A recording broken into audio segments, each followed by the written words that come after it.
Tres, good morning sa inyong lahat. Bumabiyahe tayo ngayon, papunta tayo ng Marilake. Kasi magka-camping tayo dun sa Manukan. Dahil last week, bugbugan yung biyahe natin. So pinahinga muna natin yung katawan. Ito muna ginamit ko dahil tinetesting ko rin to, yung MIUI natin. Naayos na yung makina nito, all goods na. Tamang chill muna tayo. Tamang relax lang ng katawan dahil nga yun sa sobrang bugbog nung last na biyahe natin sa Benguet. Yung nagtakadang tayo, kasama ko Metro Boys noon. Ngayon kasama ko anak ko and mga tropa. Yan, makama natin. Magka-camping kami dito sa may Pika Haven. Yan, along ano yun eh, Marilake campsite na yun. Ayun na lang ulit nakapanik ng Marilake itong motor natin. All goods po. Although marami pa tayong kailangan palitan like side mirror. Yan, yung shock sa harap, medyo malambot na. And itong handlebar ko dahil medyo baluktot na to eh. Pero ayan, samahan nyo kami mga katres sa aming chill ride and moto camping dito sa Pika Haven. So, let's go! So yung mga katres update, nabutan tayo ng malakas na ulan. So lumagpas na kami sa Manukan kasi magla-lunch muna kami dito para bago kami pumasok dun nakakain. Sana nga lang tumila to kasi mahirapan tayo mag-set up ng tent natin. Kasi lakas, grabe yung lakas oh. Patila lang kami dito dahil kain na kami. Tapos yun, update mamaya. Mahirapan tayong pumasok nito kasi maputik dun sa Marilake campsite. Mahirapan tayo nito. Good luck sa atin.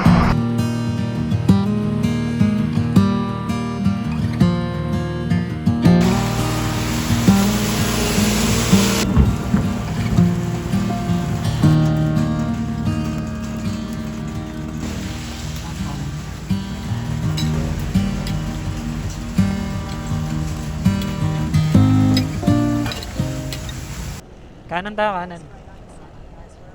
Kanan. Yeah.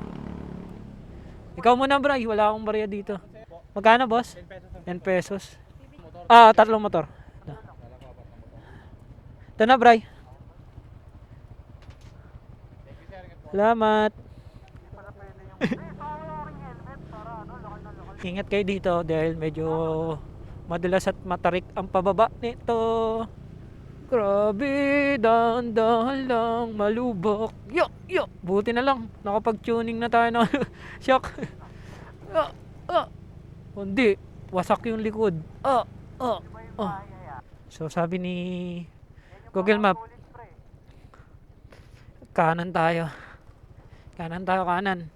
Uy, pababa din. Off-road din. Drop road. Yeah, dito na yung Marilake campsite eh.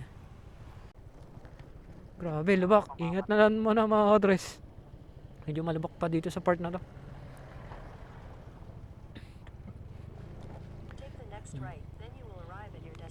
Pero kaya naman ni Mio. Yan. Yan yung river crossing ng Marilake campsite to. Yan. Yan eh. Dito tayo sa kanan. Mga katres, kakanan tayo. Okay. Grabe. Lubak, mga katres. Lala ng lubak. Ang lubak. Kaya nga dumudulas na ako kanina eh. Kasi dumudulas yung yung lamesa. Grabe mga katres.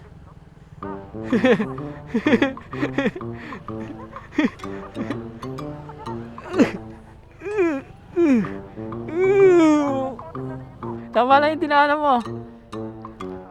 Okay. Kaya nga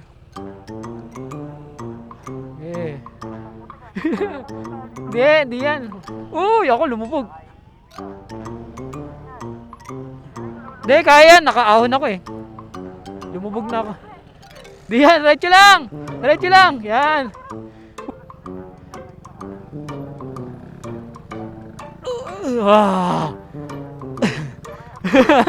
Okay.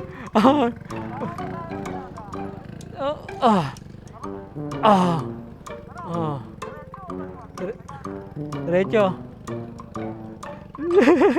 Umulan eh. Buti na lang, nagkinelas na tayo third eh. Ito na, mga dress. Touchdown. Pika Haven Farm. Okay. Information. Yung malaking bahay, matik yan. Uy, konti lang. Konti lang, men. Konti lang, men. Ano tayo ng sweet spot? Gogo, nabudulas ako. Okay. Ayun na. Huwag kang promeno. Ah, sige, diretso lang. Oo, hayaan mo umandar. Hayaan mo lang umandar. Wala pala kayo sa MIUI eh. Mahina kayo sa MIUI.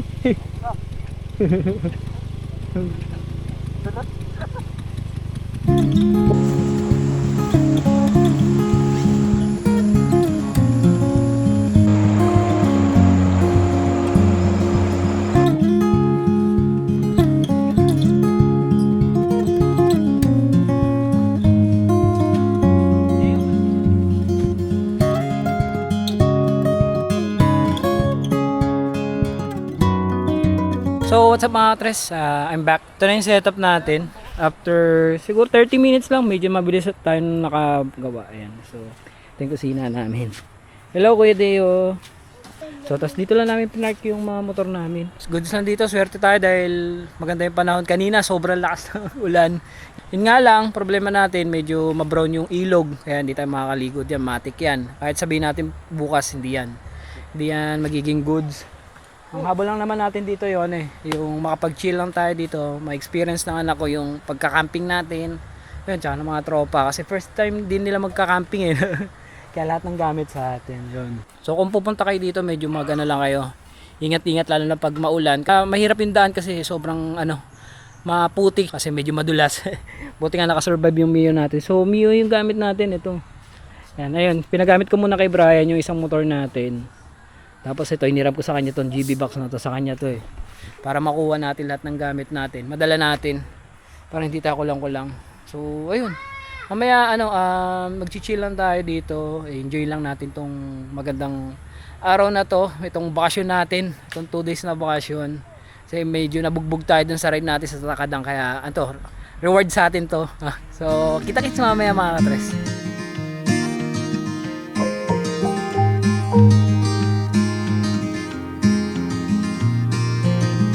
Night strolling far from home and horizon looking like a sunset dream. Midnight talking, water crashing, evening feeling like a postcard scene. 'Cause it's just us two dancing with the moon. My arms wrapped around you.